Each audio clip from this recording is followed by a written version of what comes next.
Hi, everyone. Welcome to our vlog series on reimbursement and IDE clinical trials. So happy to be here with Carla Monticelli, Joe Popowitz, and Dr. Chuck Stemple. I will let each of them introduce each other, but essentially what we wanted to do during this video is talk to you a little bit more about how reimbursement and clinical trials works. So before we get to some of the logistics of that, let me we'll start with Joe. Why don't you introduce yourself and your firm, and then we'll just kind of go around the room. Thanks, Kim. I'm Joe Popowitz, founder and CEO of Emergent CRO. So we're a niche service provider focused on acting as an extension to our clients' teams. We've been in business for the last 12 years and grown organically, focused on long-term partnerships in the industry. And our goal is to challenge the industry concept of what it means to be a CRO. So looking forward to being here today. Thanks, Joe. Carla? Hi, Carla Monticelli. I am a partner at J.D. Lyman Group, and we were founded in 2013. We are a Midwest-based strategic market access consulting firm, and I have two partners with me, and we handle everything from device to combination products.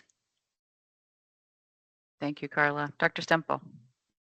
Hi. Well, thanks for allowing me to participate. Chuck Stemple, ER doc by training. Been in managed care space for 26 years, most recently 16 years with Humana, where I was co-chair of pharmacy and therapeutics, ran clinical policy and a number of other clinical initiatives. And then I've been doing independent consulting, both in the pharma and device side over the past 2 years, and appreciate the time to be here today. So thank you. Fantastic. Thank you all. And I'm Kim Norton. I'm the CEO of JDL Access. We've been around for about 5 years now. Working primarily on supporting patients through any appeals, prior authorizations and appeals, essentially typically of innovative technologies that require case-by-case support until there's full coverage of those technologies from commercial and government payers. So we do get involved in reimbursement and clinical trials and supporting those trials. With companies, primarily medical device companies, through that process. So I'll be talking about that component of the support for clinical trial reimbursement. So our plan overall is to have 4 of these videos. We'll introduce them weekly. In video, well, actually, let me just, Jacob, if you can go to the next slide, I can talk you through what we're doing in each video. In this video, we'll just do an overall introduction. In the second video, we'll get feedback from Carla at JD Lyman about how to think about clinical trial reimbursement from a strategic perspective as you're planning for launching your studies. And we'll also talk a little bit more about budgeting and clinical trials because there's a lot to that. In the third video, we will talk primarily to Dr. Stemple about commercial payer coverage of clinical trials, which is a very interesting topic that could get a little spicy.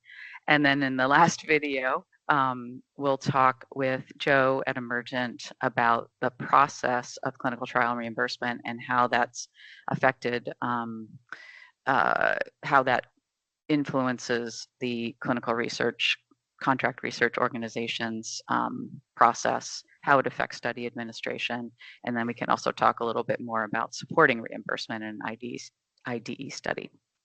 So that's the process.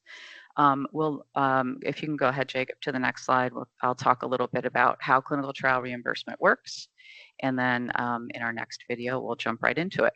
So in general, this is probably basic for some people, but as background, in 1995, CMS and FDA entered into what's called an interagency agreement, which facilitated reimbursement under the Medicare program for certain medical devices in IDE clinical trials.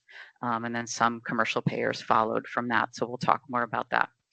The FDA categorizes medical devices for IDE studies. So if you've ever gotten a letter from the FDA with your IDE approval, there will be a categorization on that letter. It'll either be an A or a B. Category A means a device for which absolute risk has not been established, meaning there's really nothing else like this. The FDA is unsure whether the device type can be safe and effective, or it's just, again, it's a very new type of technology or procedure, or it's a very new indication for which there's nothing else like it. So Medicare will categorize those devices as Category A, and I'll talk about what gets covered and what doesn't get covered. And then for Category B, which is, I would say, I don't know, Joe, if you disagree with this, but probably the bulk of the categorizations go to Category B. Absolutely. I think Category B is definitely the more prevalent that we would see in the IDE space. Okay, good. So that's essentially, there's something else like it. There's a predicate. There's some other approval or clearance. And again, that's Category B. I do know many companies that have had their devices categorized as A and have been able to appeal that to Category B. I think it's just case by case of how that works with the FDA. Okay, if we could go to the next slide, Jacob. The Medicare IDE coverage process, I'm sure the commercial payer process is different, and we'll ask Dr. Stempel about that when we get to that video. It used to be that we would essentially have to go Medicare contractor by Medicare contractor to get approvals. Now it is centralized under CMS nationally. So CMS will review coverage of clinical trial reimbursement. There's a process. It's all online. It's all very transparent. And then if it's approved, the local MACs will be responsible for the claims processing and the payments. The stated timeline for the CMS review, once all the materials have been compiled and submitted, is 30 days. I think it typically takes more like 45 days with the back and forth questions, sometimes up to 60 days, depending on how backlogged CMS can be. Carla, have you had any different experience with that?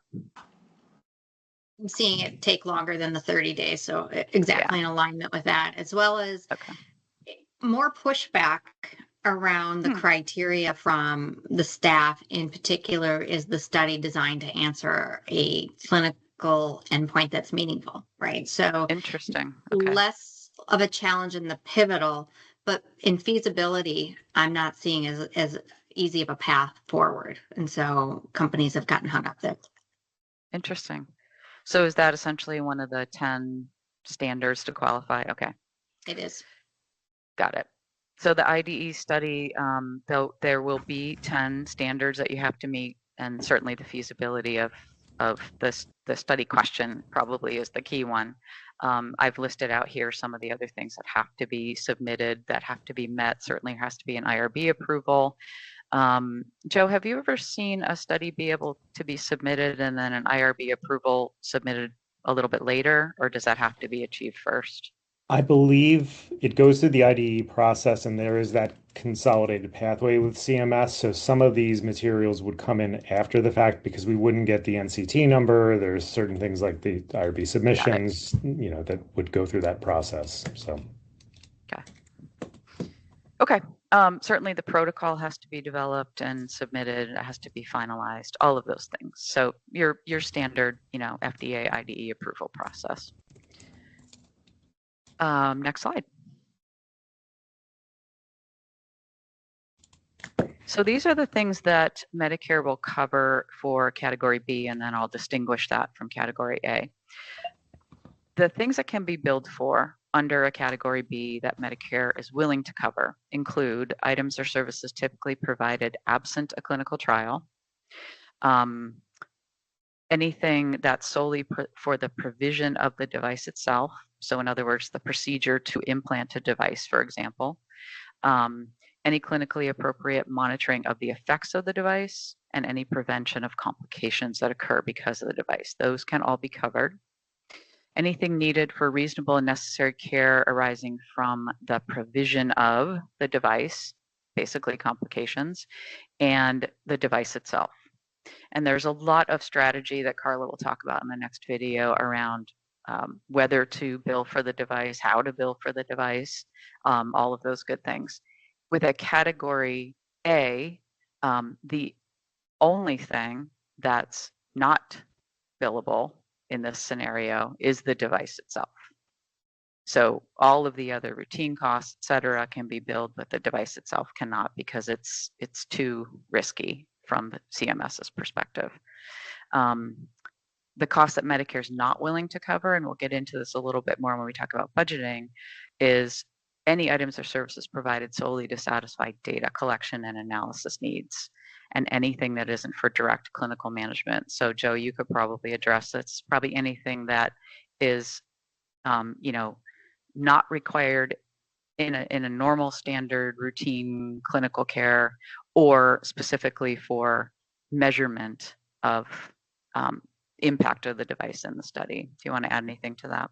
Yeah, that's right. When we get to that portion of the site interaction, we'll talk a lot about, clear study budgeting and what would be standard of care versus what's the requirements for the study and how to separate those two, from a clear billing standpoint. Perfect. Thank you. Anything else to add to this before we jump into our next video and conclude this one? Carla or Dr. Stemple? No, I think you said it very well. Same. Okay, great. All right.